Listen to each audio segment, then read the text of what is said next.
Hey guys, welcome to my channel, The Ultimate Survivor Africa. In today's video we are in the village doing the village tour. I just want to show you how the village will look like, or I would say the rural place. All this area or this land that you see is being farmed. This is the farmland or the fields. Farmland or the fields. As you can see, there's some crops growing there. That's the corn. That's the corn. And the corn is the staple food in many villages in Africa, especially Southern Africa. And this village is close to Victoria Falls. It's about 30 minutes drive to this place. So as you can see, the huts all made from mud and poles, and the thatch is made from the grass that they gather locally. Everything that they have here is gathered locally, and the benches there made from wood. Beautiful place, beautiful stuff. Just taking you around, showing you how it looks like. This is the biggest kitchen, or I would say the lounge or dining place. This is where they will gather, sit down and eat as a family. I just show you how it looks like. Let's hope my camera can capture and you see how it looks like. Now standing at the doorway, as you can see over there, right at the center, there's a fireplace. See the fireplace, and they have some plates there, and the cups, pots and everything is done using what they gather around. Some air vents on the edges so that there is fresh air circulating in there, and that thing there, that's the gourd that they use as a cup to drink some water, especially the beer, the traditional beer. And the shelves or the kitchen unit that collects, or that they put the plates, or they keep their plates, made from mud, and most of the plates are made from metal, and those pots are made from clay pots,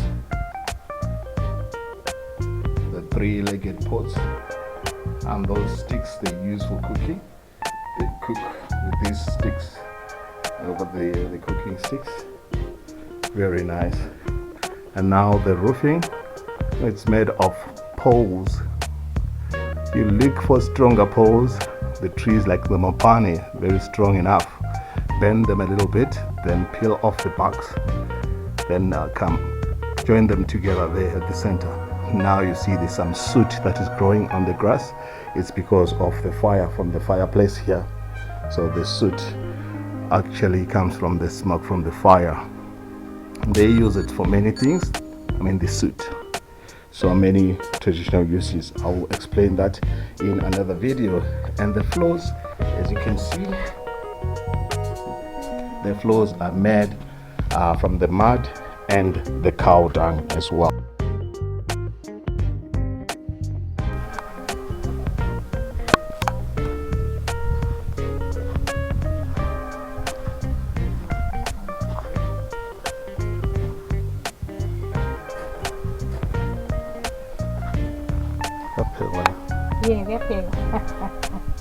The women cooking, they're making some bread or biscuits through the fire. You have to press the fire underneath and at the top, then leave it to cook by itself. Everything made from fire. See how beautiful it looks. Now fully cooked. It's for the whole family to feed. These more there, put there to cool it down before they sit down and eat as a family. Beautiful village eggs.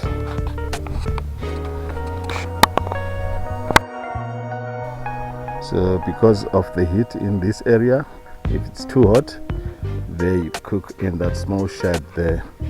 They cook in that small shed. It's open, so that there is much air blowing and they don't get choked by the smoke, and also the heat is cooled down a little bit. There's so many things in the village. As you can see, there's some cows playing around. It's the season when the animals are giving birth. And the stakes over there, that's firewood. You must gather the firewood before it rains and keep it there so that you don't go out during the rain season, and also it doesn't disturb you during the farming season.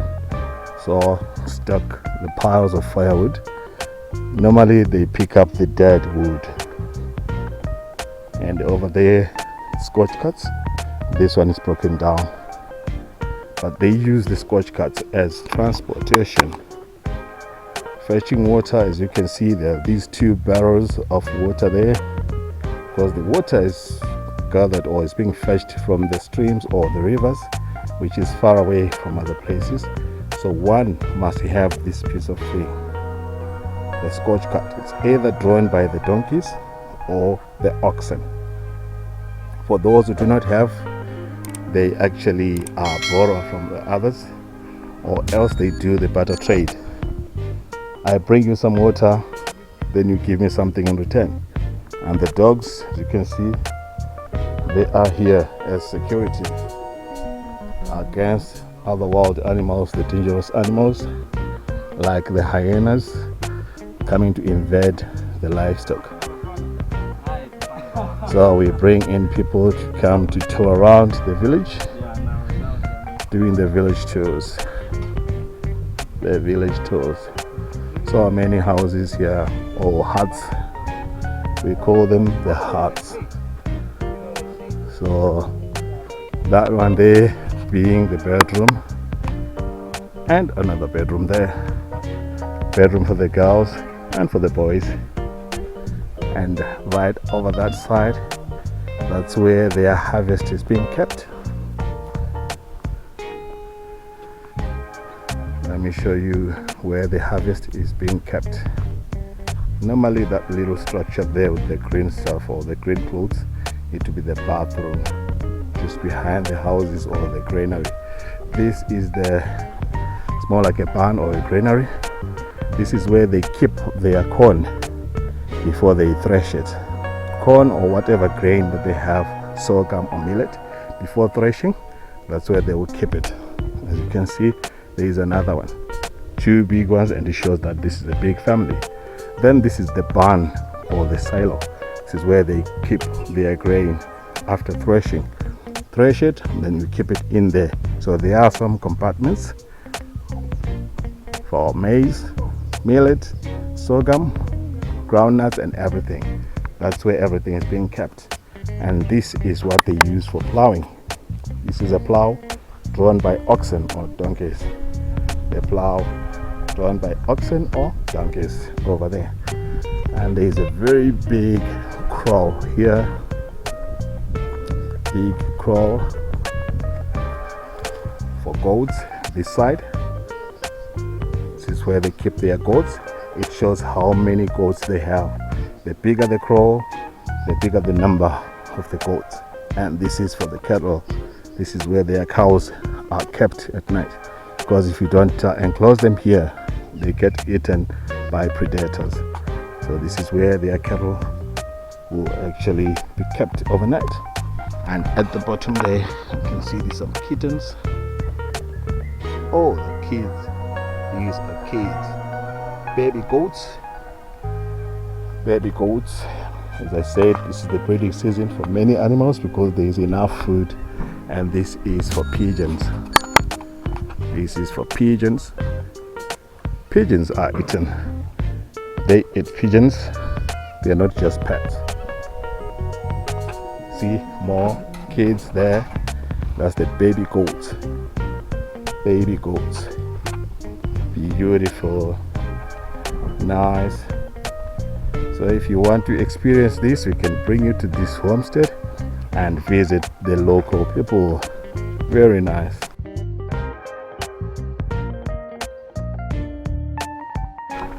So now I'm being led by the man himself. He is a traditional healer, and this is the place where he does his things. This is more like a surgery. This is where people come if they are sick. Those who are actually seeking for some help, he can use the bones and the herbs to help them. So he's going to show me in the hut. Okay, let's go in. Follow me.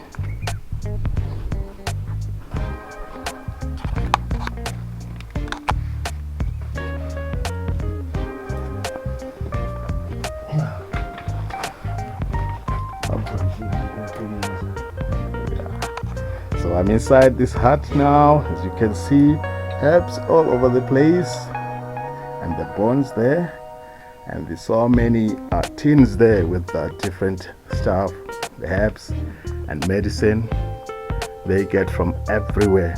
So for those coming in to consult, they need to take off their shoes, leave them outside like that, and sit on a mat like this.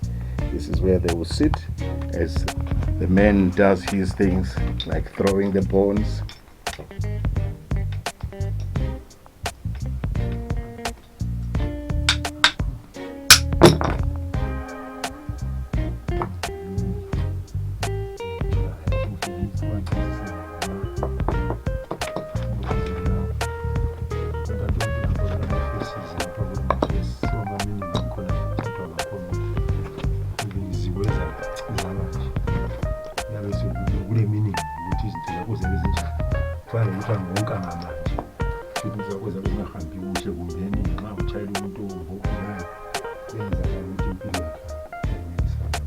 Okay, so when he throws his bones, the way they fall actually determines what he has to tell you.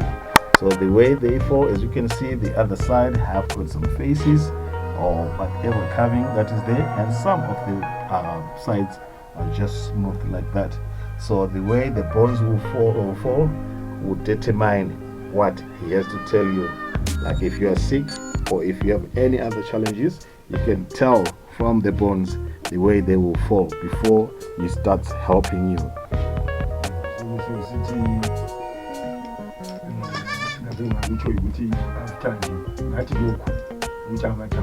That's almost 15%. But even we are more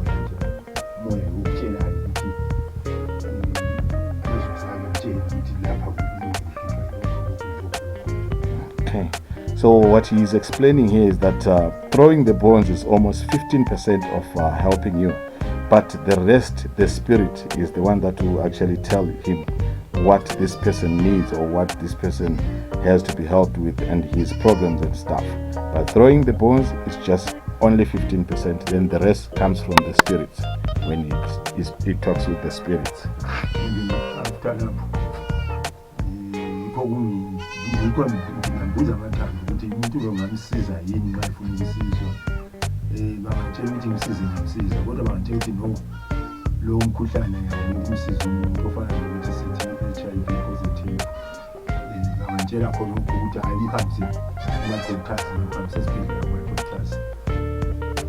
Okay, so the spirits, after he throws the bones, are going to talk to him depending on what disease or sickness has brought the person. If it's something that he can help with, the spirits can actually tell him to help, or sometimes the spirits will tell him to refer the patient to their professional doctors, like in the hospitals or surgeries.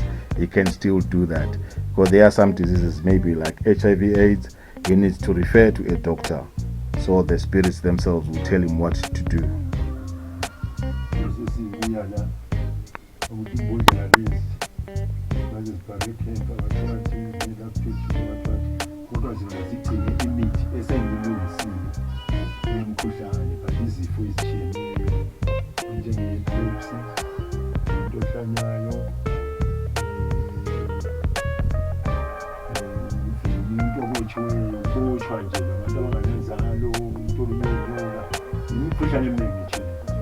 Okay, all those bottles that you see there, they have different herbs. So the herbs that will help in different sicknesses and diseases, epilepsy, snake bites, and those who have difficulties in actually giving a birth, or else barrenness and stuff. He can actually help. He knows each and every bottle. He knows what is contained there, even if they look alike, but he can tell what is in there, and he knows how to use it, because the spirits will tell him what to do and how to use it.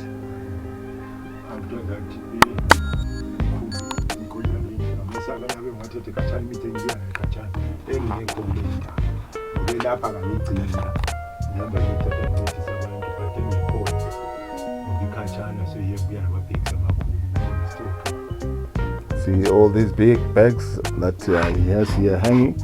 The bigger bags have got herbs or other medicine that he collects from other places and from other countries. So he stocks them in huge quantity. But for the ones that you can get locally, you can just go and dig up and get them. But for the ones that comes a long way, he has to stock them. See, all these bags here have got different herbs.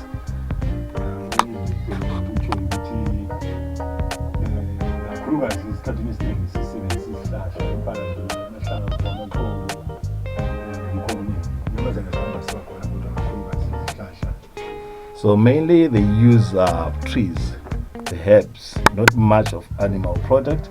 As you can see, this is the powder from the roots of the trees, the bark and the leaves and everything that comes from the trees. See, these are the ground leaves from the trees, not much of animal product.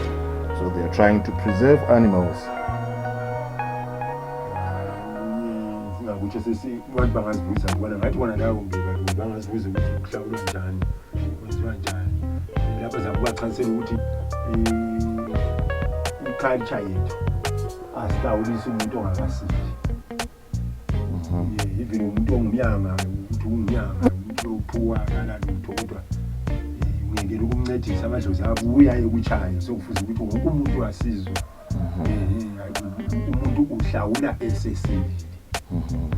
So in terms of payments, there isn't any guaranteed fee of how much you're going to pay.